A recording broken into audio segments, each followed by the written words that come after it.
Why are we so obsessed with height? I mean, really, from the boardroom to dating apps, it feels like a couple of inches can change everything. But what if? What if our entire focus on physical height is just a massive distraction? A distraction from a much, much deeper conversation we need to have about power, insecurity, and what it really means to have stature. Okay, so let's jump right in. In the last few years, we've had this awesome cultural shift, right? The whole short king spring movement, which is all about body positivity for shorter men. The comedian Jabuki Young White just nailed the vibe perfectly here, framing it as a straight up fight against body negativity. It's a really powerful, positive take. And then, bam! Just as that positive conversation is really getting going, this headline-grabbing study drops, and it has a completely different, and let's be honest, way darker take. It feels like a huge step backward, right? Tying height insecurity to something as serious as psychopathy. So, what on earth is going on? All right, let's try and unpack this whole contradiction, and the best place to start is with a study that kicked this hornet's nest all over again. So researchers over in Italy wanted to find some hard evidence for the so-called Napoleon complex. They used this questionnaire to measure something called the dark triad traits. And these are basically a nasty cocktail of personality traits. You've got psychopathy, which is about a lack of empathy, narcissism, which is that inflated sense of self-importance, and Machiavellianism, which is a tendency to manipulate and use people. And their big conclusion? They found that shorter people, especially the ones who wish they were taller, tended to score higher on these dark traits. Now, what's so fascinating here is that this link between height and power, it's literally baked into our language. Think about it. The word stature means two things at the same time: how tall you are and how important you are in society. This isn't some new bias from social media. This connection is ancient, and it's deeply, deeply ingrained in our culture. But look, a study like that just points out a possible link. It doesn't get to the root cause. It's just looking at the surface.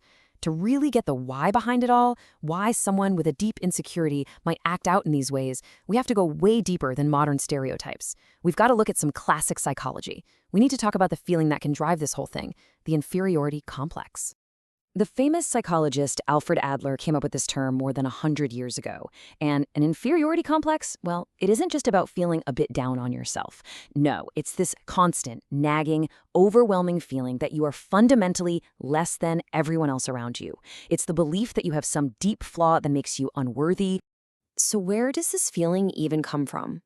Well, Adler pointed straight to our earliest experiences. Maybe it was an upbringing where you were always being compared to the good sibling, or maybe it was being bullied or treated badly by your peers. It can also come from physical limitations.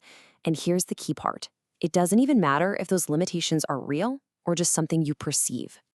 Right, so the crucial thing to get here is that this feeling of being small is all internal.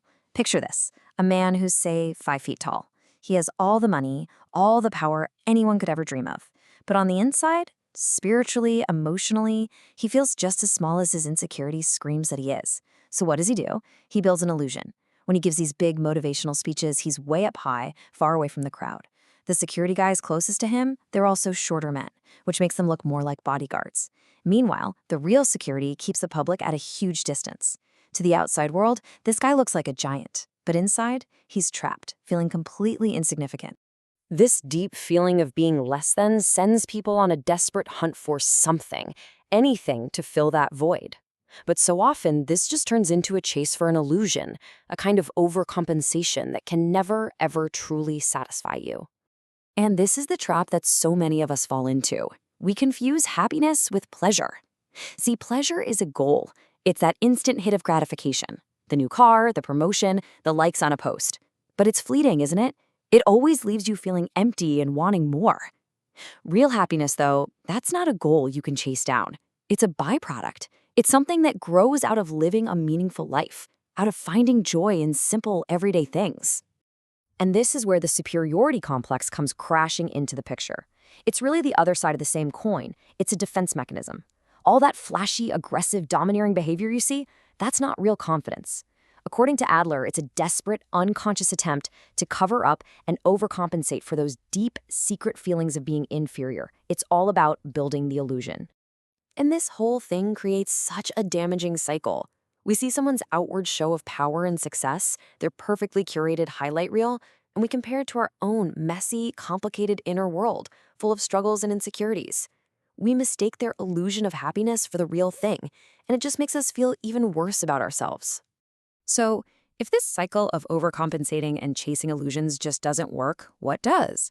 Well, the answer isn't to just build a bigger, better illusion. No. The answer is to turn inward and do the really hard work of confronting what you've been hiding from. I mean, how do we stop this endless chase? How do we find real, actual contentment instead of just wasting time delaying that inevitable moment when we have to face ourselves?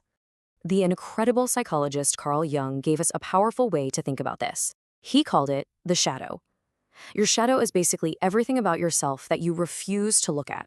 It's all your insecurities, your fears, your traumas, all the traits you've been taught are bad or unacceptable, so you've just shoved them down into the darkest corners of your unconscious mind. And the process of dealing with this is called shadow work. It's really about paying close attention to your own reactions. What people or what situations really trigger a big emotional response in you? Where do you notice yourself overreacting? You could even keep a journal to track this stuff. But the absolute key here is brutal honesty.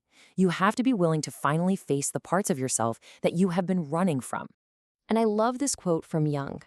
There is no light without shadow, and no psychic wholeness without imperfection.